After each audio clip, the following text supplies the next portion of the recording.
En esta clase vamos a charlar sobre el líquido amniótico y sus alteraciones del volumen. A saber que el líquido amniótico rodea desde el principio del embarazo al embrión y luego al feto hasta terminar el embarazo.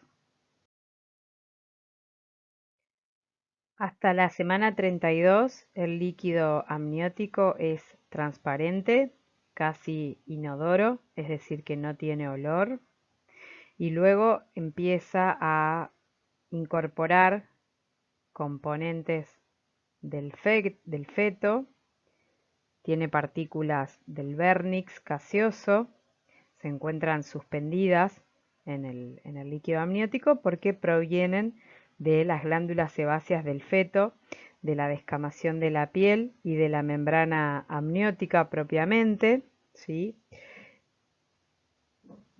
También puede verse teñido por líquido meconial en el caso de un sufrimiento fetal, lo que le daría un color más verdoso, ¿sí? O amarillento según la cantidad de meconio diluida en el líquido amniótico.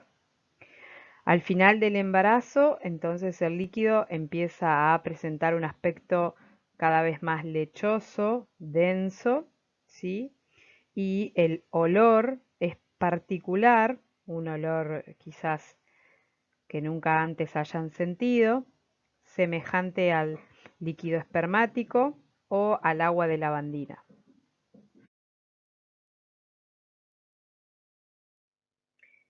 El líquido amniótico tiene una composición variable según la edad gestacional y según algunas patologías maternas o fetales. Básicamente está compuesto por un 98% de agua y un 2% de sustancias orgánicas e inorgánicas. Al comienzo de la gestación, el líquido amniótico, al ser un dializado del suero materno, tiene una composición química similar. El pH del líquido amniótico varía entre 6,96 y 7,20, con un promedio de 7,05. Los electrolitos son semejantes a la cantidad que se encuentra en el líquido extracelular, compuesto principalmente por iones de sodio, potasio, magnesio, calcio y fosfato. El sodio tiene una notable disminución después de la semana 34. Otros componentes inorgánicos son el azufre, el magnesio, el zinc, el cobre y el hierro. Hay una cantidad de proteínas también que se pueden encontrar en el líquido amniótico, como son la albúmina y la globulina. Las globulinas más frecuentes son la inmunoglobulina G, la inmunoglobulina A y también puede aparecer inmunoglobulina M. Esta inmunoglobulina se encuentra presente cuando hay infecciones intrauterinas. También puede haber glucosa. La concentración de este elemento, de la glucosa en el líquido amniótico, es menor a la del plasma materno. Al final del embarazo ronda los 20 miligramos por ciento. También hay un porcentaje de lípidos, está compuesto en un 50% en forma de ácidos grasos, pero su cantidad es variable. La lecitina al final del embarazo alcanza un valor de 0,22 miligramos por ciento. Otro fosfolípido es la esfingomielina y la relación con la lecitina sirve para valorar la madurez pulmonar. Estos dos fosfolípidos están contenidos en los alvéolos pulmonares y en los bronquios fetales. En cantidad, en aumento creciente, una cantidad creciente, desde la semana 28 a la semana 40, es lo que va a producir el surfactante pulmonar.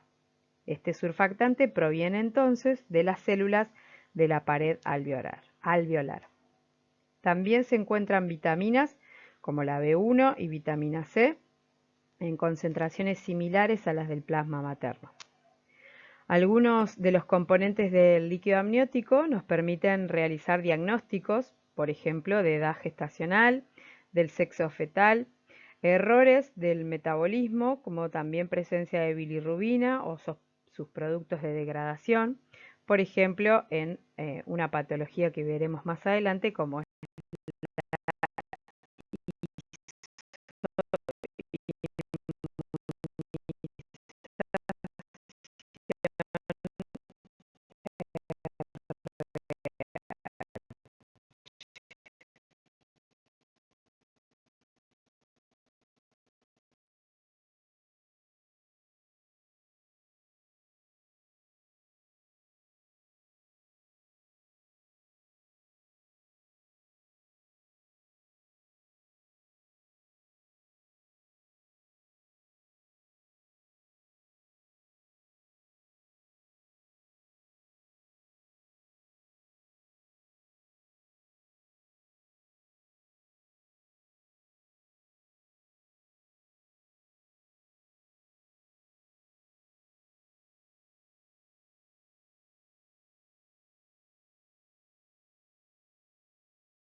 la cantidad de líquido amniótico va a ir variando a lo largo del embarazo.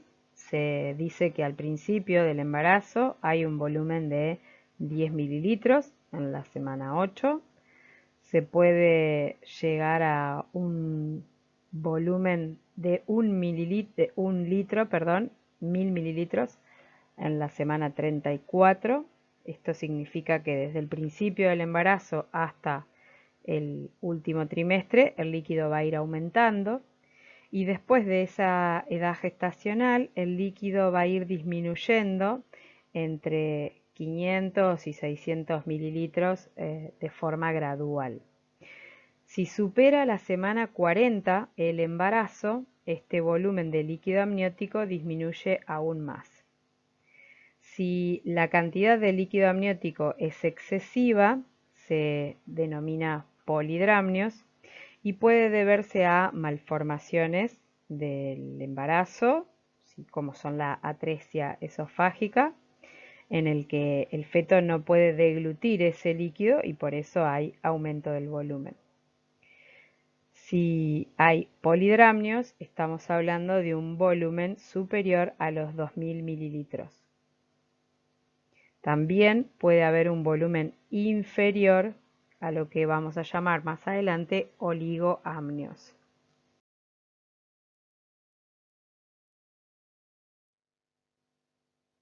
La cantidad de líquido amniótico está en constante recambio. La deglución por parte del feto es variable y está en relación con la edad gestacional. A partir de la semana 32 es más o menos un volumen de 30 mililitros por hora. El líquido que ingiere el feto es absorbido por su intestino, pasando a la circulación fetal y de ahí a la placenta y luego a la circulación materna. Otro camino de recambio es la eliminación por parte de la orina fetal y también por los pulmones fetales. Esto último está comprobado por la presencia de lanugo en los alvéolos pulmonares. También es posible la transsudación del líquido amniótico a través de la membrana amniocorial ala decidua. Esta velocidad de recambio es variable. Se ha calculado que en 2 horas más o menos se aproxima un volumen de 600 a 800 mililitros en la cavidad amniótica.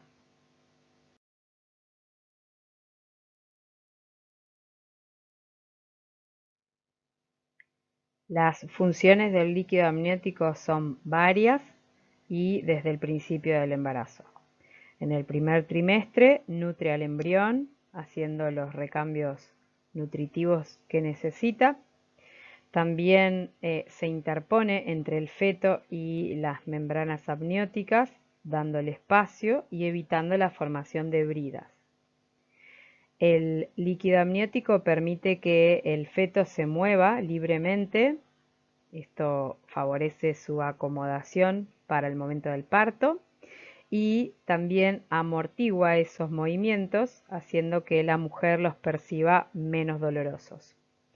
También resguarda al feto o protege de posibles traumatismos del exterior, le asegura una temperatura constante, el líquido amniótico, y durante el trabajo de parto permite que haya una distribución igual de la fuerza de la contracción uterina y esto representa de alguna forma una protección para el feto.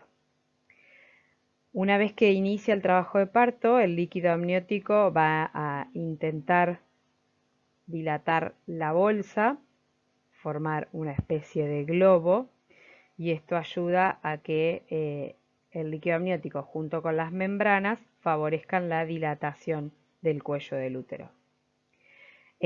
También el líquido amniótico se considera uno de los lubricantes más importantes durante el periodo del trabajo de parto y el periodo expulsivo. Y también cuando se rompe la bolsa en trabajo de parto, se entiende que por gravedad este líquido amniótico arrastra gérmenes que pudieran estar en el canal de parto desde la zona más interna hacia la zona más externa.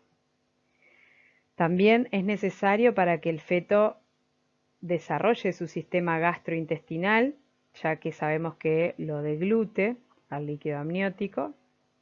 También el movimiento del feto favorece el desarrollo del sistema músculo-esquelético y también el hecho de que haya líquido amniótico en la cavidad torácica permite que haya movimientos de las estructuras respiratorias y estos movimientos favorecen el desarrollo pulmonar.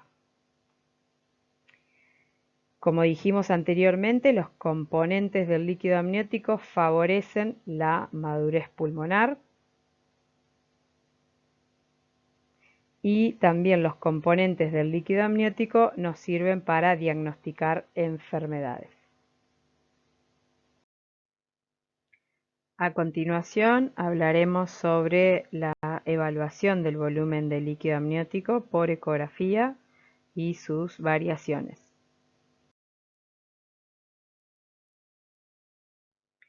La cantidad de líquido amniótico presente en cada gestación se puede medir a través de una ecografía, donde se mide el bolsillo vertical máximo.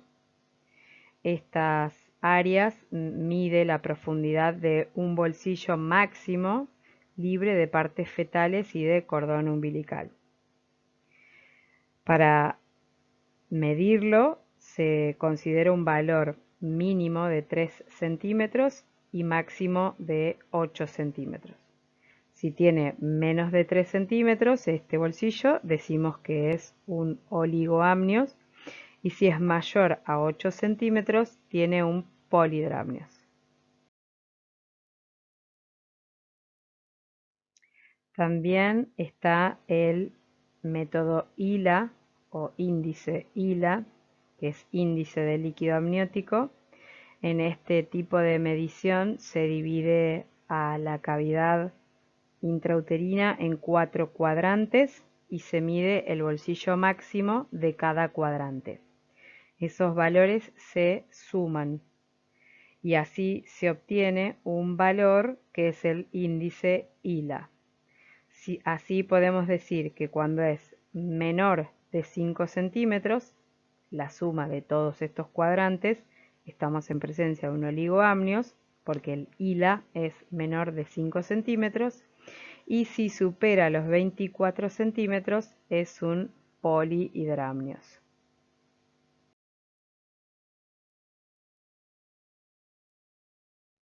Acá podemos observar en la primera imagen superior e izquierda un bolsillo máximo, la medición de un bolsillo máximo, y en la segunda imagen de la derecha y el borde inferior vemos una medición a través del índice ILA. Fíjense cómo el útero está dividido en 4 cuadrantes y mide la profundidad de cada bolsillo y luego los suma.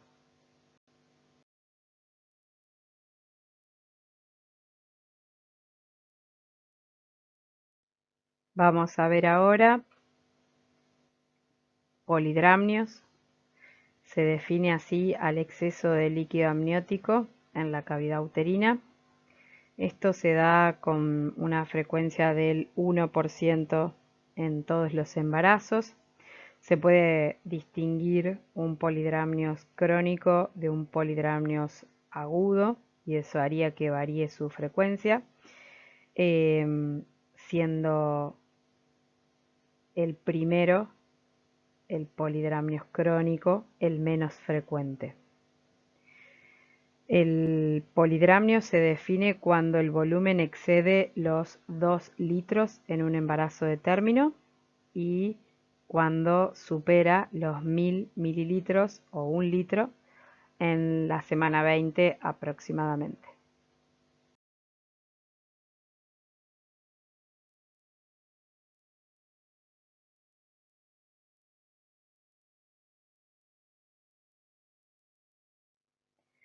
Causas del polidramnios, en principio o en primer lugar podría haber una causa desconocida.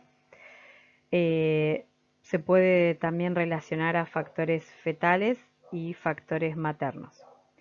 Entre los fetales, en primer lugar, el embarazo múltiple, sobre todo el gemelar monocigótico, y también malformaciones del tracto digestivo del feto, como son la atresia de esófago o la atresia de píloro, también las anencefalias, espinas bífidas, hidrocefalias. Esto está vinculado en principio a las malformaciones del aparato digestivo por la falta de deglución del líquido amniótico por parte del feto, y las otras malformaciones del sistema nervioso están relacionadas a la exagerada trasudación del líquido cerebroespinal a través de las meninges, y eso se vuelca en la cavidad amniótica. Por lo tanto, podemos decir que es muy frecuente relacionar malformaciones fetales cuanto mayor sea el volumen de líquido amniótico.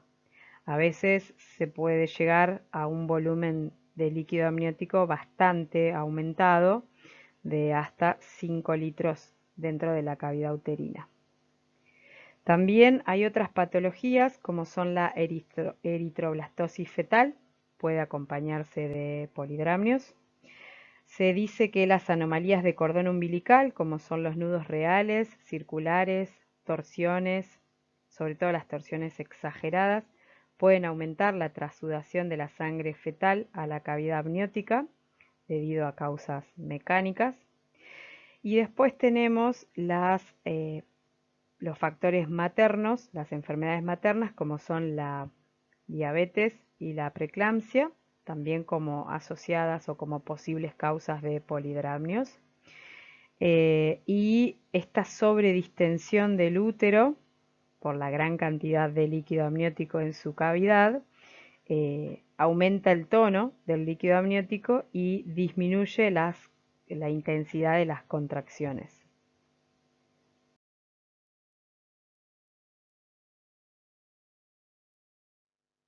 Los síntomas del polidramnios varían, depende si es un polidramnios agudo o crónico, así que podemos decir que los síntomas varían según su aparición.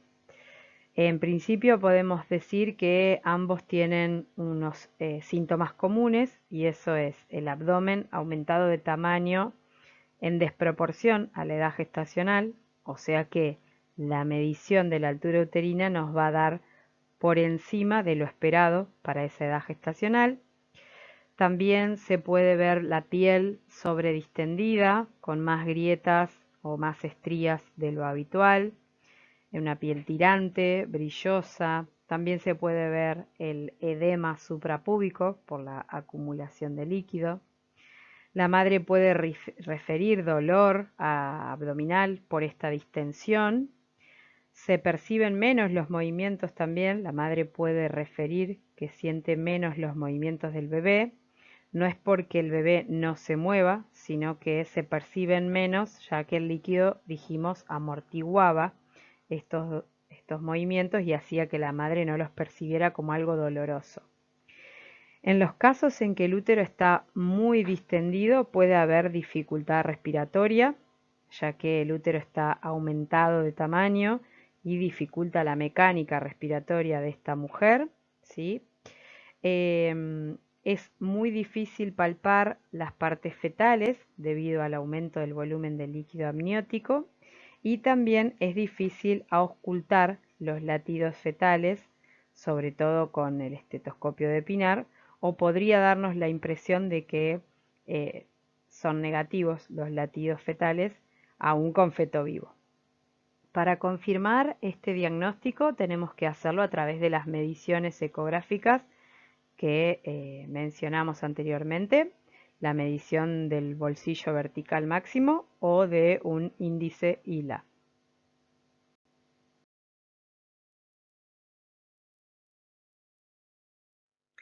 Como mencioné, el polidramnios puede presentarse de dos formas clínicas.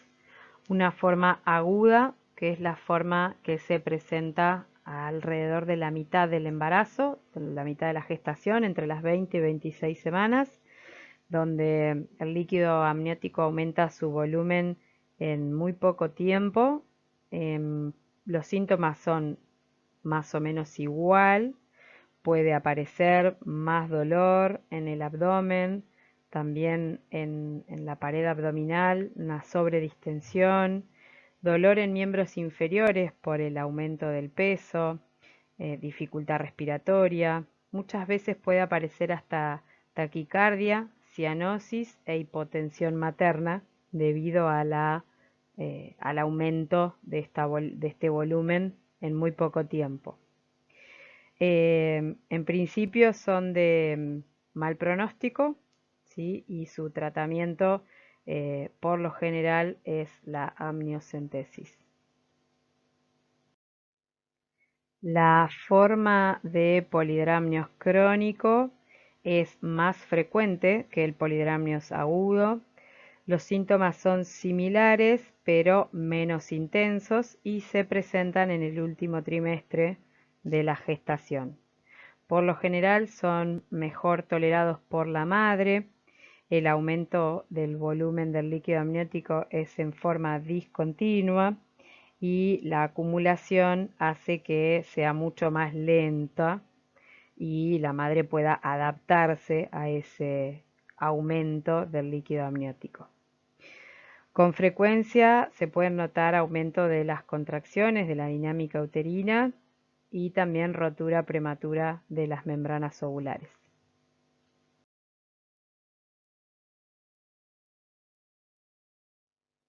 Importante a saber en el polidramnios agudo es el diagnóstico diferencial con la mola hidatiforme por su cercanía a la mitad del embarazo, también a la retención de orina o la formación de globos vesicales y al desprendimiento de placenta normoinserta.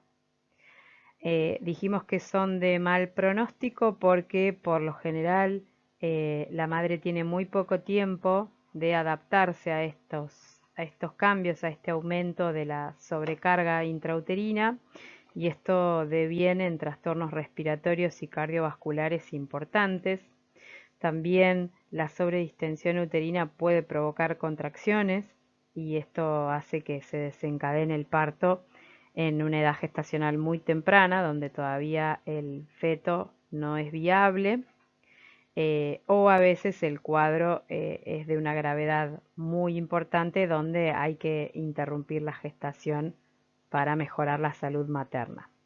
Por eso decimos que el pronóstico fetal, en este caso, es reservado, según el cuadro.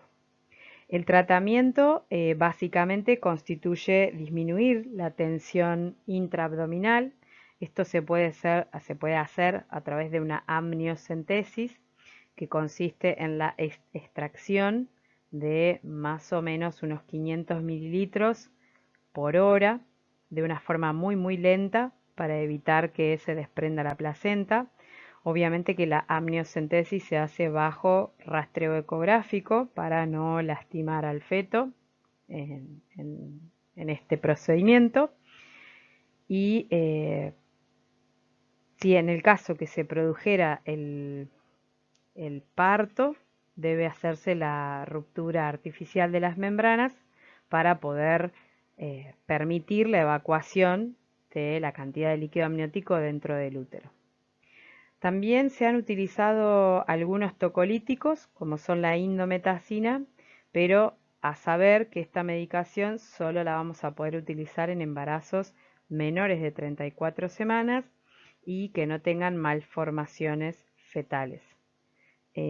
Recordemos que el polidramnios muchas veces se asocia a malformaciones fetales, así que habría que descartar la presencia de alguna de estas a través de ecografía. La indometacina tiene como una consecuencia del cierre prematuro del ductus fetal y también una disminución en la producción de orina por la supresión renal.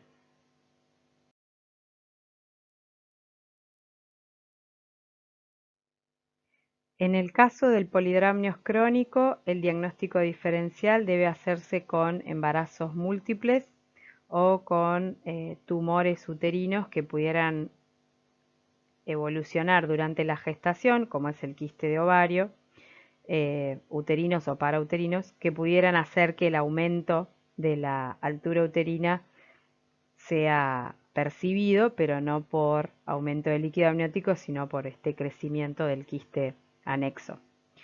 En principio son de mejor pronóstico que el anterior, ya que el cuerpo tiene tiempo de adaptarse, porque la evolución es mucho más lenta, el aumento del líquido amniótico se da de una manera progresiva o a veces intermitente, y esto le da tiempo a la mujer, al cuerpo, a irse adaptando a este aumento del líquido amniótico.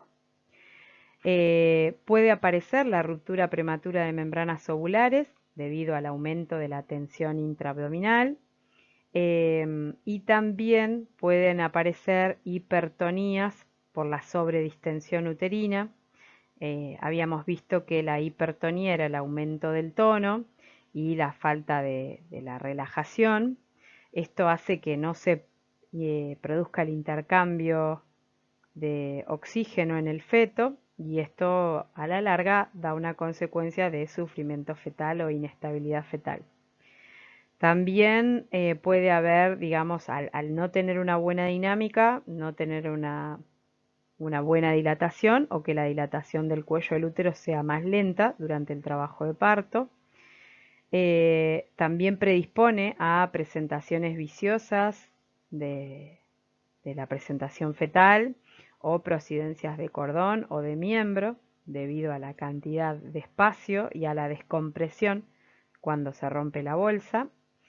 Y también puede predisponer a hemorragias pospartos por la atonía uterina o al desprendimiento de placenta normoinserta, también por la sobredistensión del útero.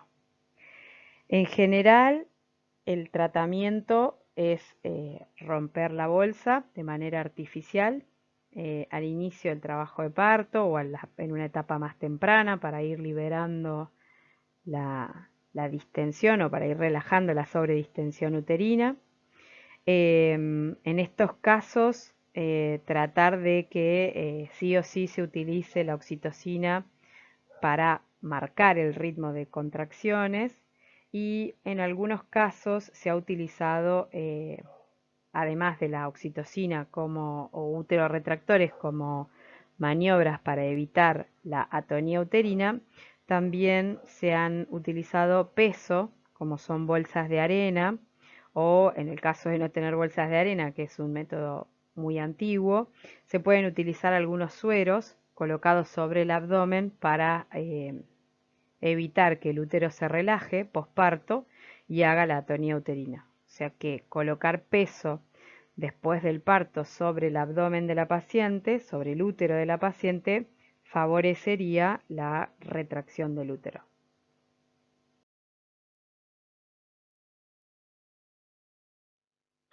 Vamos a ver a continuación la presentación del oligoamnios.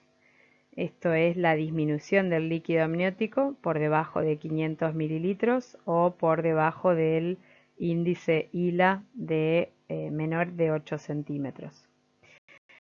Este tipo de disminuciones se presentan en el 4% de los embarazos aproximadamente.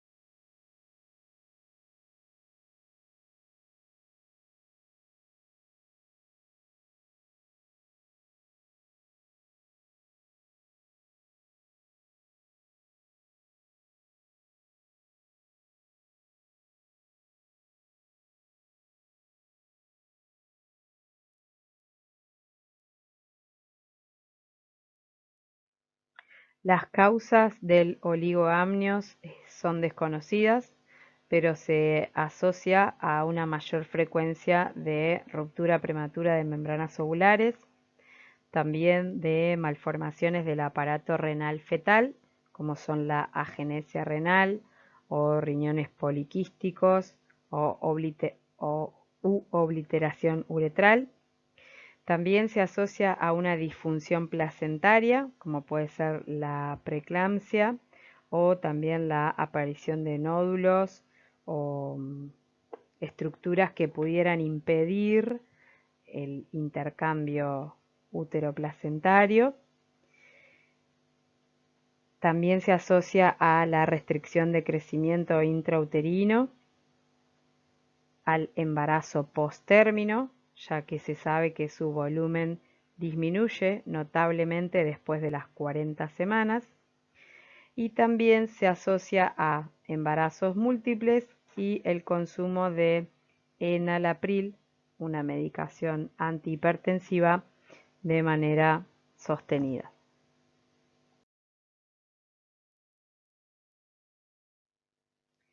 El diagnóstico del oligoamnios se puede hacer a través de las ecografías con la medición del bolsillo máximo y el índice ILA, pero clínicamente se puede sospechar con la medición de la altura uterina, que nos va a dar menor de lo que corresponde a la edad gestacional que tenemos.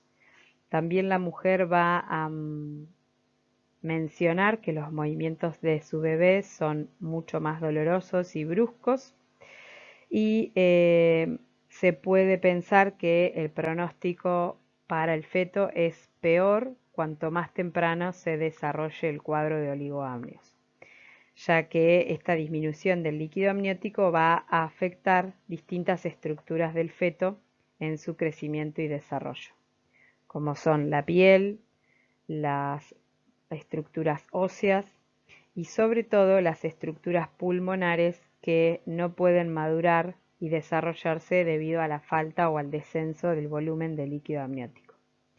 También podemos presenciar sufrimientos fetales, vigilar y controlar estos sufrimientos causados por la disminución del líquido amniótico, que hace que haya compresión de partes fetales o de cordón umbilical, haciendo que aparezcan en los monitoreos, los registros de la frecuencia cardíaca fetal, disminuciones o desaceleraciones del tipo 2 o del tipo 3, que pueden diagnosticarse mediante un monitoreo fetal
El tratamiento del oligoamnios consiste en reponer ese líquido, tratar de aumentar el líquido amniótico.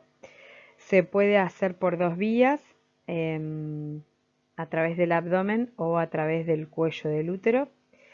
Esta amnioinfusión, o sea, reponer el líquido amniótico, se hace a través de una solución salina a 37 grados de una forma gradual. Primero se va a reponer un volumen de 500 mililitros en una infusión lenta, a pasar más o menos en 30 minutos, y luego una infusión continua de 3 mililitros por hora hasta completar los 1000 mililitros de la amnioinfusión. Lo correcto es hacerlo bajo monitoreo constante de la frecuencia cardíaca fetal y un rastreo ecográfico para evitar lesionar al feto o alguna parte o alguna estructura intrauterina. La vía va a depender del estado de las membranas amnióticas y a tener en cuenta que solo vamos a realizar esta amnioinfusión cuando los beneficios superan ampliamente a los riesgos. Algunas complicaciones son la hipertonía uterina, la alteración de la frecuencia cardíaca fetal, el prolapso de cordón en el caso de utilizar una vía baja a través del cuello uterino y el desprendimiento de la placenta normoinserta. Si la bolsa no está rota, se recomienda el reposo. El decúbito lateral izquierdo es lo recomendado para favorecer la perfusión uteroplacentaria y la conducta expectante junto con la mejor hidratación y dieta de esta mujer.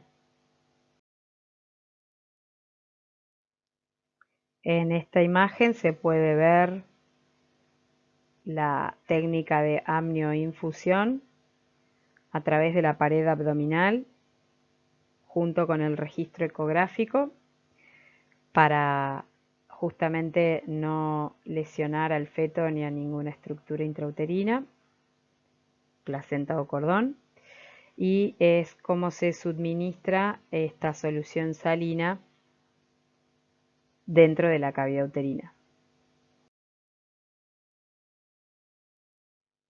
Acá estamos viendo una imagen real comparada con la imagen en dibujo que tenemos en el borde inferior de la amnioinfusión a través de la pared abdominal.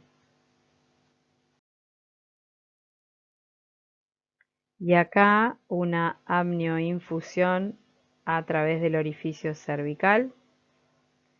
Fíjense cómo la sonda atraviesa el cuello uterino y lentamente va dejando pasar la solución a través de la sonda a la cavidad uterina. El dibujo también tiene un monitoreo de la frecuencia cardíaca fetal que debe hacerse de forma continua todo el tiempo que dure la amnioinfusión. Acá podemos observar otra amnioinfusión a través del cuello uterino. Se llama amnioinfusión transcervical. Fíjense cómo la sonda atraviesa el orificio cervical externo e interno.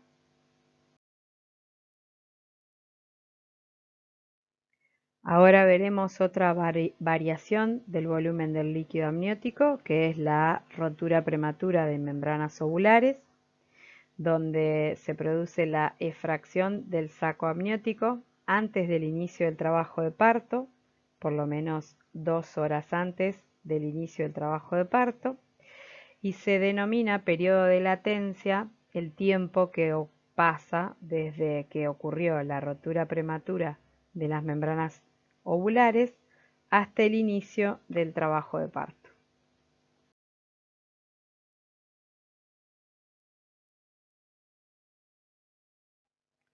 Las causas son diversas, no siempre se puede identificar la causa real de la ruptura prematura de membranas, pero generalmente se asocian a infecciones del tracto genitourinal o urogenital, perdón, o a la infección de las membranas del corion y del amnios, llamado corioamnionitis.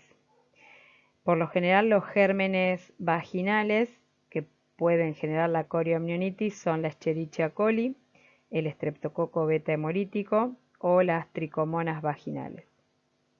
El polidramnios y la implantación baja de la placenta también pueden causar una ruptura prematura de membranas.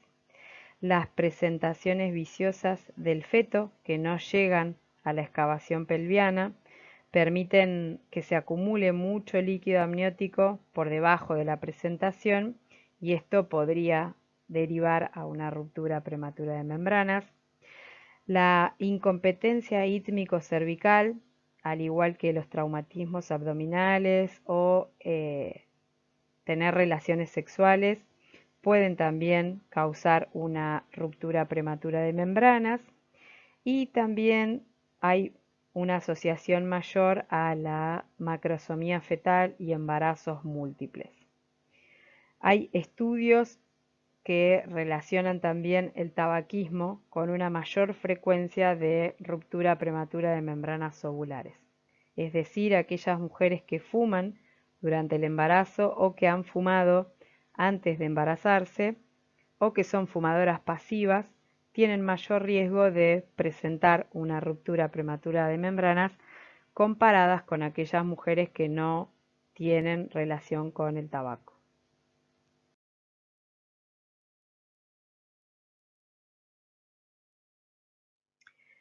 La forma de diagnosticarla varía desde la clínica hasta las distintas técnicas que hay de valoración de presencia de líquido amniótico en la cavidad vaginal.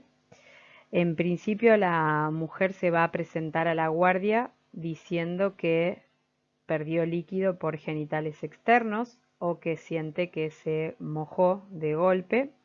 Por eso es importante hacer una correcta anamnesis, preguntar cómo fue esa pérdida, en qué momento, si sigue siéndolo ahora, en este momento, qué características tenía esa pérdida o ese líquido que la mujer pudo observar, qué color, qué olor, qué cantidad.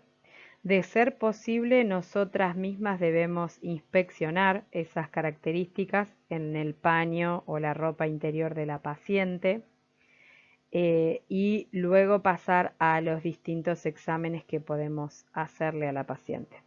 Uno de los exámenes que podemos realizar es la, obviamente, visualización de pérdida de líquido amniótico a través de los genitales externos, pero para confirmar que ese líquido está viniendo de la cavidad vaginal y no del meato uretral, deberíamos colocar un espéculo. La especuloscopía nos va a permitir visualizar la salida de líquido amniótico a través del orificio cervical externo. También podemos hacer la maniobra de Tarnier, que consiste en comprimir el fondo uterino en el mismo momento que estamos haciendo la especuloscopía para ejercer cierta presión sobre el fondo del útero y favorecer la salida y visualizar de esta forma la salida del líquido amniótico. También podemos tomar una muestra de ese líquido que la paciente tiene en cavidad genital, en la cavidad vaginal, y realizar la prueba de cristalización o el test de cristalización, que ahora lo voy a pasar a explicar. También se puede determinar el pH de esa secreción vaginal, ¿sí? También se pueden buscar gérmenes, hacer un cultivo de ese líquido y también el test de presencia de fosfatidilglicerol en ese líquido en vagina. Es importante hacer el diagnóstico diferencial con la pérdida de orina, sobre todo al finalizar el embarazo. La embarazada puede tener pérdidas intermitentes de orina y confundir con la ruptura de membranas ovulares. Esto lleva a la paciente a la guardia a consultar porque siente que perdió líquido, pero es importante interrogar acerca de las características de ese líquido, como mencionamos, el olor, el color, la cantidad y la frecuencia con la que va perdiendo ese líquido amniótico o se moja. Por lo general, la orina tiene un olor característico que se suele identificar con facilidad, pero la cantidad podría ser variable.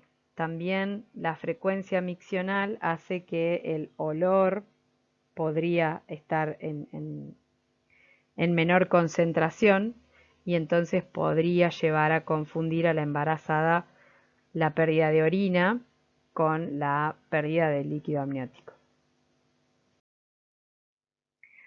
Una prueba para diagnosticar la presencia de líquido amniótico en la cavidad vaginal es utilizar las tiras reactivas de nitracina. Estas tiras lo que van a hacer es medir el pH de la cavidad vaginal y se sabe que el pH vaginal es un pH ácido y que cuando vira o cambia a un pH alcalino es por presencia de algo alcalino, un líquido alcalino. Sabemos que el pH del líquido amniótico es ligeramente alcalino, ya que supera o promedia los 7,05 de valor de pH. Entonces podemos, a través de estas tiras reactivas, medir el pH. Podemos ver en la imagen que la tira va a virar a azul, a un color azul, cuando el pH es alcalino. Entonces podemos decir que el pH es alcalino por presencia de líquido amniótico. Otra prueba que puede realizarse es la cristalización del líquido amniótico con la muestra que se extrae del cuello uterino o de la cavidad vaginal. Se hace un extendido sobre un portaobjeto y se deja secar a temperatura ambiente. Luego esa muestra se lleva al microscopio y se observa. Se puede observar la cristalización de este líquido amniótico semejante o parecida a las hojas de helecho. Esta presencia de hojas de helecho indica la presencia de líquido amniótico, ya que el moco cervical no cristaliza ni hay ningún otro fluido que pudiera cristalizar de esta forma. El componente que hace que el líquido amniótico cristalice de esta forma es el cloruro de sodio. La presencia de fosfatidilglicerol en el líquido extraído de la vagina indica madurez pulmonar, salvo contaminación microbiana o edad gestacional. Hay otras pruebas donde pueden observarse elementos provenientes del feto. Estos frotis pueden teñirse con sulfato azul de nilo y examinarse microscópicamente. El resultado positivo diría que hay presencia de células fetales provenientes de las células sebáceas de la piel del feto. Contienen glóbulos de grasa que toman un color anaranjado brillante si estamos hablando de un feto de más de 32 semanas. También la presencia de lanugo puede encontrarse en algunos de estos extendidos, pero varía según la edad gestacional.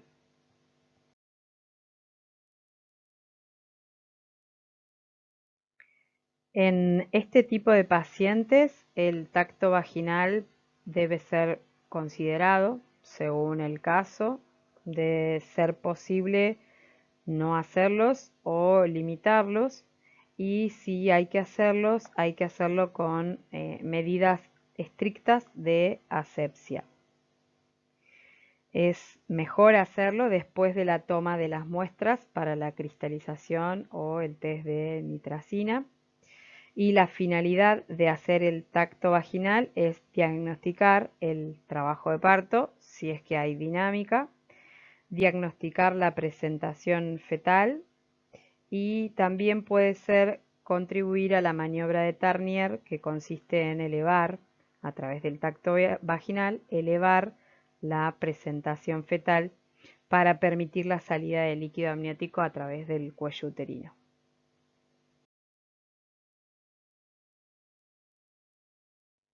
Las complicaciones de la ruptura prematura de membranas ovulares varía según el tiempo de ruptura y también están relacionadas con el periodo de latencia, que dijimos hoy que era el tiempo que transcurría entre la ruptura y el inicio del trabajo de parto.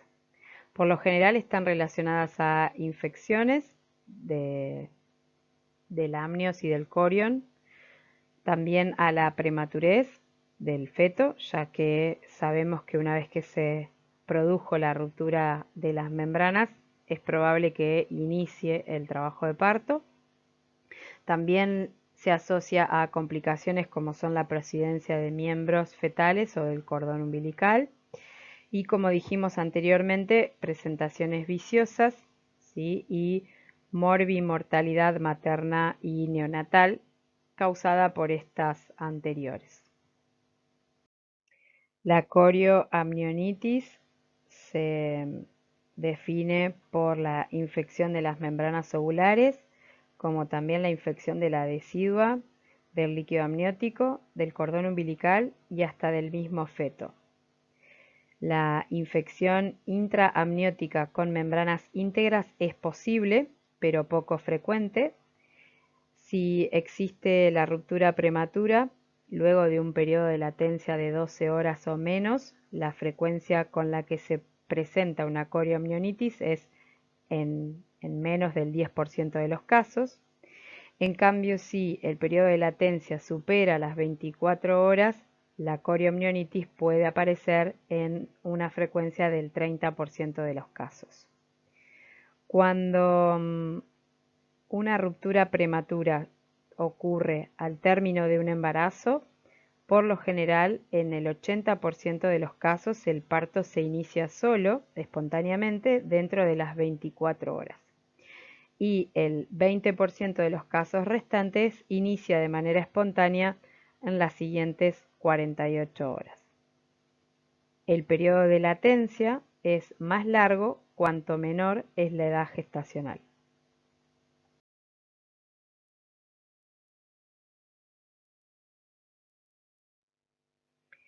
Una vez diagnosticada la ruptura prematura de membranas ovulares, la paciente debe internarse. Si estamos hablando de un embarazo de más de 36 semanas, si el parto no se inicia de manera espontánea, luego de un periodo de latencia de 12 horas, habrá que inducir al parto, si es posible, evaluando las condiciones obstétricas y fetales. Recordemos que el riesgo de corioamnionitis aumenta en relación directa a la duración del periodo de latencia. Si estamos hablando de un embarazo más chico, la conducta será expectante, la paciente se interna en reposo absoluto, la posición que debe adoptar es de Trendelenburg, moderada, con las piernas en altos como se ve en la imagen. En esta posición se impide la pérdida excesiva de líquido amniótico, como también las prosidencias de miembros o cordón umbilical si la presentación no está encajada. Debe realizarse una higiene genital cada 3 o 4 horas, colocarse apósitos estériles en genitales externos para controlar las características de la pérdida. Debemos evitar los tactos vaginales innecesarios y controlar los signos vitales de la madre y del feto, por lo general 2 veces por cada turno de enfermería. Los latidos del feto podemos controlarlos cada 2 horas o cada hora o cada 30 minutos según si presenta dinámica o no este tipo de embarazo. También debemos vigilar los parámetros de infección, por lo tanto se hará un recuento diario de glóbulos blancos, de leucocitos, esto se solicita al laboratorio y podemos interpretar que un aumento de los leucocitos más una taquicardia materna y fetal o la presencia de fetidez en el líquido expulsado podría darnos la idea de una infección de la cavidad. En este caso, el embarazo se debe interrumpir independientemente de la edad gestacional. Se puede interrumpir con una inducción según las características de la madre y del feto, o en el caso de una cesárea. En principio, estamos buscando salvaguardar la salud materna y evitar una septicemia. En ausencia de la corioamnionitis, la conducta será expectante, pasiva, en embarazos chicos, dijimos, hasta que el trabajo de parto evolucione de manera espontánea. Según el consenso de FASGO 2018, se recomienda la utilización de antibiótico terapia de manera profiláctica en los casos de ruptura prematura de membranas ovulares desde el inicio de la internación y una vez confirmado el diagnóstico de bolsa rota, se recomienda su utilización. No existe un consenso a favor de un esquema particular, pero la mayoría de los esquemas incluye una fase inicial endovenosa en las primeras 48 horas, seguido de un esquema oral que se completa dentro de los 7 días del tratamiento. Las primeras 48 horas se puede utilizar acitromicina, 500 miligramos, un comprimido vía oral cada 24 horas, 2 dosis en total. Ampicilina, 2 gramos endovenosos, segunda dosis de 1 gramo a las 4 horas, también endovenosa. Y luego continúa 1 gramo cada 6 horas durante las 48 horas. Sin hisopado para estreptococo o con hisopado para estreptococo beta hemolítico, se puede continuar con amoxicilina 500 miligramos, un comprimido vía oral, cada 8 horas hasta completar los 7 días. Con el hisopado para estreptococo con resultado negativo, se suspende el antibiótico.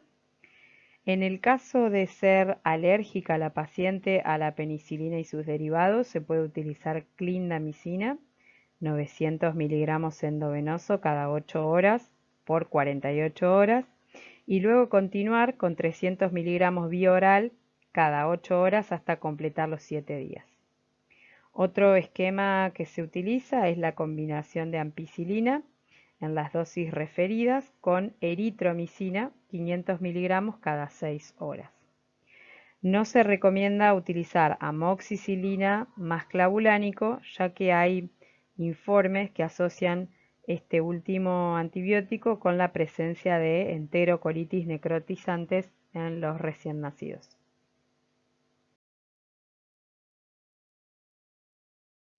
Entonces, podemos decir que la evolución y el tratamiento de la RPM, según será la edad gestacional, se puede dividir en mayores de 37 semanas y menores de 37 semanas.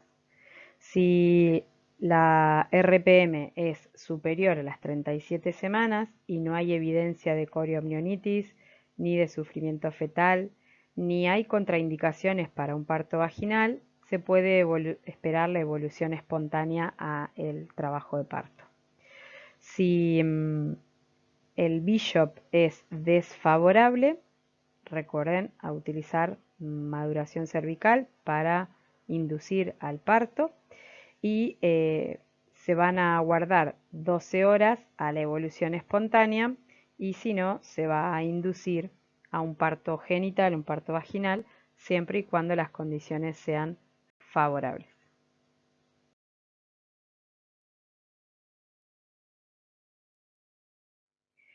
En el caso de tener una RPM de menor edad gestacional, el manejo será similar al que mencionamos, con internación, reposo absoluto en posición Trendelenburg y antibiótico profilaxis endovenosa. Se encuentra en discusión la maduración pulmonar fetal con corticoides, aunque el consenso de FASGO 2018 menciona que en realidad el efecto de la ruptura de las membranas sobre la maduración permanece poco claro. El uso de corticoides no está contraindicado en la ruptura prematura de membranas en las dosis utilizadas en la maduración pulmonar fetal. Su uso en estos casos no aumenta el riesgo de infección materna ni perinatal. El criterio para indicar la maduración, así como el esquema a utilizar, es el mismo que se utiliza en la amenaza de parto prematuro. Se indica un ciclo entre la semana 24-26 según viabilidad y 34 de edad gestacional, iniciando el esquema aun si el parto resulta inminente, se va a considerar dicha indicación entre también las 23 y 23.6 por la viabilidad del feto. Se puede optar por un esquema de betametasona o el esquema de la dexabetamethasona con una dosis total de 24 miligramos. Ambas drogas son igualmente efectivas y seguras. La diferencia entre estas drogas es que la dexametasona presenta una mayor reducción de la hemorragia intraventricular que la betametasona y que la betametasona, requiere un esquema con menor número de aplicaciones.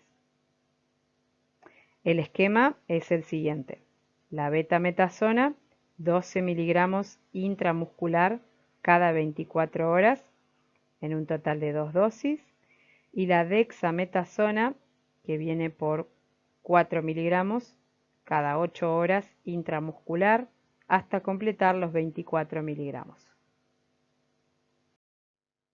La uteroinhibición de manera rutinaria está desaconsejada, ya que aumenta los riesgos de infección y no hay beneficios demostrados en prolongar el embarazo y la mejora de los resultados perinatales.